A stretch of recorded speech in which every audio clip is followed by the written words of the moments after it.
Շարունակում եմ բարեկամներ ներկայացնել անցած տարվա վերջին լույս տեսած իմ գիրքը, որը կա Բուկինիստ, Ֆենիքս եւ Զանգակ գրախանութներում, իդեպ նույն գրախանութներում կա նաեւ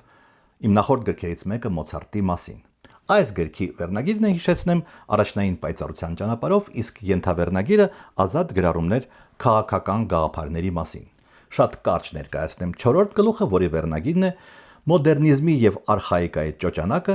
արգելակ սեղմելը նույնքան կարևոր է, որքան գազ տալը։ Այսինքն մոդեռնիզմը եւ արխայիկան, արդիականացումը եւ պահպանողականությունը, պայմանականորեն ասած, ես ներկայացնում եմ որպես կոնուս տորմուս։ Երկուսն էլ կարևոր են եւ չես կարող ասել մեկը առաջադիմական է, մյուսը հետադիմական։ Այդպիսի բան չկա։ Դա մի ճոճանակ է, շրջաններ են, որոնք ապրում են տարբեր երկրներ։ Ես բերում եմ մասնավորապես Ռուսաստանի, Սովետական Միության եւ Չինաստանի օրինակը։ Հիմա էլ մենք ապրում ենք մոդեռնիզմի շրջանում։ Ես այս գրքում գնահատականներ չեմ տալիս, բայց հիմա կարող եմ ասել, որ մեր այս մոդեռնիզմը բավականին հիմար է, բավականին հախուռն եւ գտնվում է ուժեղ արտաքին ճնշման տակ։ Բայց դա մի շրջան է, որը բնականաբար 3, 4, 5 տարուց ամենաշատը կավարտվի։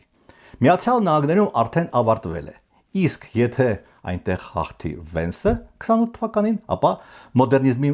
մասին մենք երկար ժամանակ այլևս չենք հիշի։